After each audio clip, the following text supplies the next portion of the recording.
Assalamualaikum warahmatullahi wabarakatuh. Selamat datang lagi di channel Yopreneur Official, teman-teman sekalian. Dan kali ini saya ingin berbagi lagi tentang YouTube. Ya, mudah-mudahan apa yang saya jelaskan semuanya adalah versi saya dan semuanya berdasarkan pengalaman yang saya punya. Bagi teman-teman yang kenal dengan saya, kalau yang ingin menjadi YouTuber, teman-teman bisa pelajari video demi video yang saya buat. Saya tidak menonton video orang lain dan saya tidak berdasarkan asumsi orang lain, tetapi berdasarkan bagaimana cara sederhana saya menanggapi bagaimana persoalan-persoalan di bidang YouTube ini. Ya, berbagilah sekali bahas tentang konten YouTube ya. Jadi begitu ya teman-teman. Oke, sesuai dengan judul konten ini, banyak yang menyerah setelah monetisasi YouTube. Kenapa bisa begitu? Oke teman-teman, sebelum saya bicara banyak, ada baiknya teman-teman untuk subscribe channel, like, comment, and share pada seluruhnya teman kita yang ada di luar sana. Oh ya teman-teman semua, menjadi seorang YouTuber itu bukan hanya mengejar uang ya. Mindset kalau teman-teman mengejar uang, kalau uangnya tidak sesuai harapan, maka sesuai dengan judul ini, banyak orang yang kecewa setelah monetisasi. Kenapa? Ya kan begitu dia ceritanya. Nah, untuk menjadi seorang YouTuber itu eh, sederhana sebetulnya, tetapi ada beberapa mindset yang beredar di pikiran orang-orang YouTuber pemula itu. Mereka eh, pikirnya YouTube ini susah, tapi mereka mau konten. Kan aneh itu kan. Nah, tetapi begini teman-teman. Kenapa penghasilan YouTube itu babak belur di awal? Ya, kenapa begitu ya?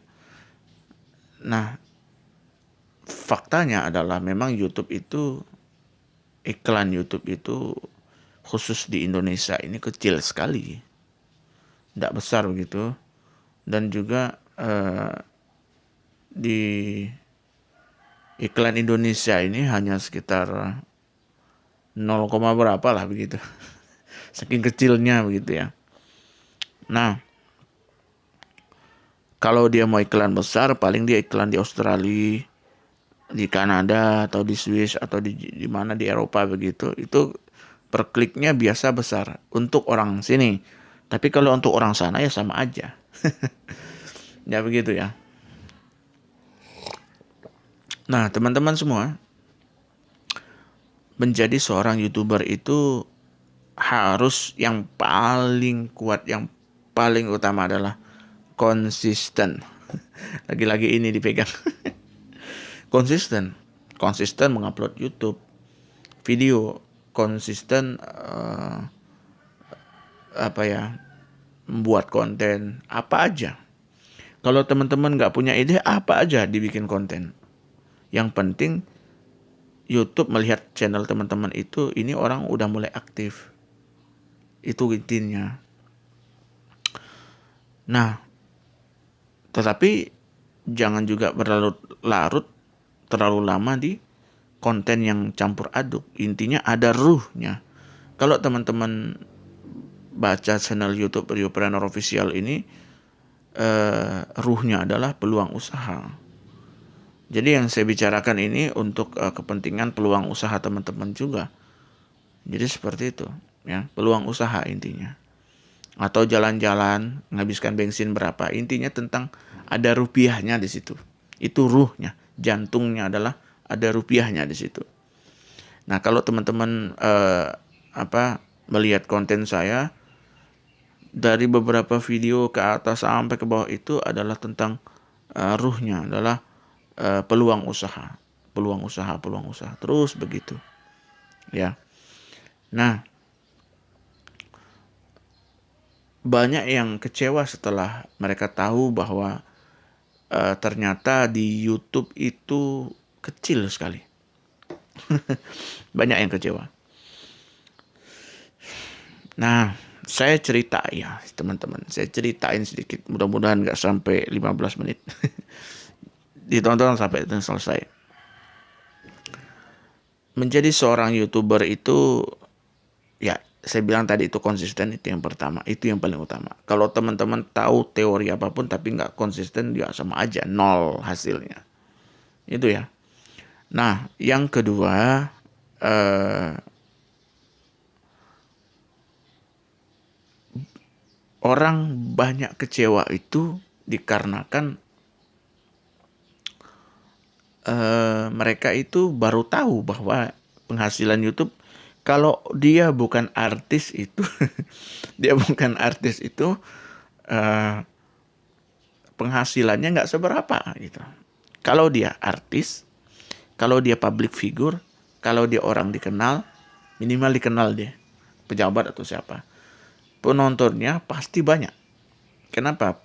Ada konstituen namanya kalau di politik itu, para pengikut yang memang selalu update dalam berita-berita terbaru mengenai idolanya. Kalau saya kan nggak punya idola, ya penontonnya pun nggak terlalu banyak juga. Ya, jadi seperti itu teman-teman. Nah, saya terus terang melihat akhir-akhir ini rating channel saya juga memang agak berkurang, bukan sedikit berkurang. Tidak seperti yang 8 bulan ada ratusan, setiap upload tuh ratusan. Tapi nggak tahu ini video ini nanti dinonton berapa. Tapi mudah-mudahan ada lah, ya. Jadi begitu teman-teman. Nah, akibat pertama mereka, kalau yang saya sampaikan ini mengena di teman-teman, kena begitu, kalau bisa jangan dilakukan, ya. Nah, eh, untuk supaya YouTube-mu itu berjalan dengan semestinya, nggak menyerah setelah monetisasi, kita mengejar 4.000 jam tayang, 1.000 jam tayang itu setengah mati loh. Iya, beneran setengah mati. Ya, ada yang kalau dia berkah ya cepet, dia kadang-kadang sebulan 2 bulan udah monet dari dibuat. Ada yang 4 bulan, rata-rata di atas 6 bulan baru monet. Rata-rata seperti itu, kecuali dia beli.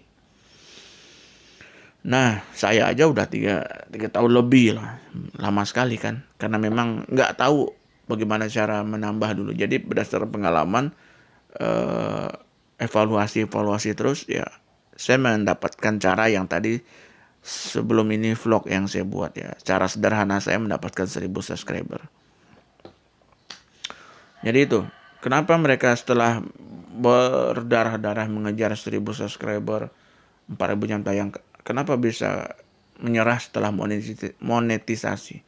Ya karena itu tadi, mindsetnya mengejar duit, mengejar uang. Kalau sudah ada iklan masuk, kita dapat duit. Padahal nggak begitu. Algoritma YouTube juga nggak begitu. Iklan masuk itu kadang-kadang begitu teman-teman buka, nggak langsung dia muncul di awal. Dia bisa muncul di akhir atau di pertengahan atau bagaimana lah. Intinya nggak semua di awal. Kalau iklan itu munculnya di awal, artinya 0, sekian dolar itu sudah masuk di akun teman-teman kalau sudah monet. Ini pertanyaannya, kadang-kadang kan orang nonton baru 1 menit, 2 menit, belum sampai ke iklannya udah dipindahkan di channel lain gitu. Menonton channel lain yang lebih menarik begitu ya. Nah, begitu ceritanya. Nah, itu yang membuat channel kita itu kurang dolarnya, ya seperti itulah kira-kira. Nah, eh dan yang kedua, itu yang pertama tadi, yang kedua adalah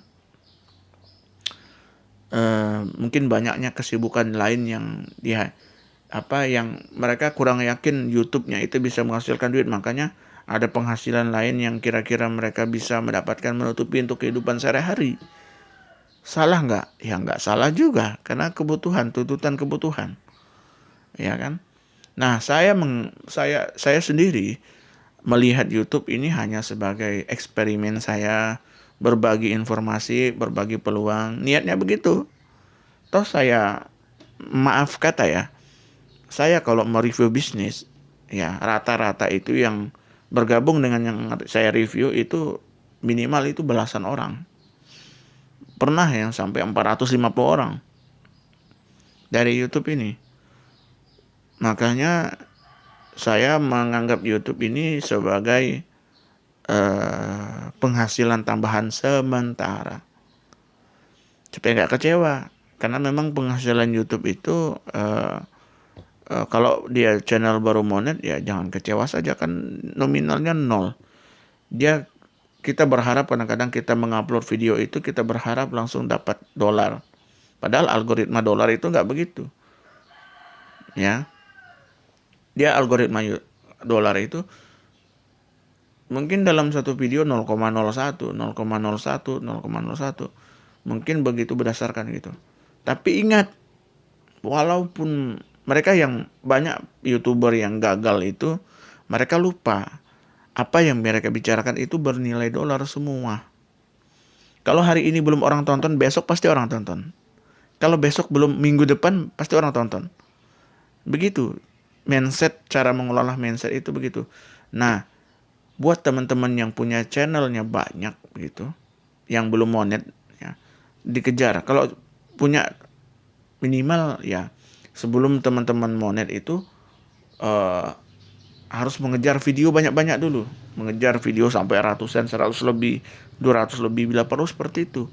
Dikejar supaya ada tabungan. Begitu teman-teman sudah monet ya, itu channel yang konten yang teman-teman buat, yang teman-teman upload itu menjadi tabungan video. Bahkan saya koreksi di YouTube ini, video-video lama juga banyak yang masih masih diputar oleh orang begitu. Ya, jadi nggak rugi juga. Banyak yang masih menonton begitu. Makanya teman-teman harus punya video banyak yang bisa menjadi bahan tontonan orang-orang. Itu kuncinya. Mau dia bagus, mau dia enggak, yang penting jangan asal-asalan juga. Ya, ibaratnya yang sesuai norma lah, minimal seperti itu. Kalau enggak bagus, ya minimal sesuai norma. Jadi seperti itu ya teman-teman.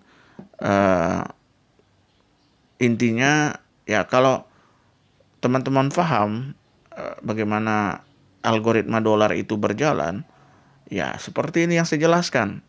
Artinya orang bisa banyak karena kecewa dengan penghasilan YouTube. Karena mereka berharap, mereka kan sudah beli alat banyak, mereka sudah beli lighting yang mahal, mereka sudah menyeting ruangan ini ya kan. Ternyata tidak sesuai dengan ekspektasi, mereka kecewa. Jadi ya banyak seperti itu yang terjadi. Makanya belilah yang kira-kira alat yang hanya sekedar untuk penyunjang buat teman-teman supaya bicara ini lebih jelas suaranya. Atau ya kamera itu nggak perlu kamera yang mahal lah, teman-teman cukup beli apa namanya, penahan handphone itu, saya lupa apa namanya ya, yang dilekatkan ke handphone itu. Ya itulah ya, sekedarnya saja begitu.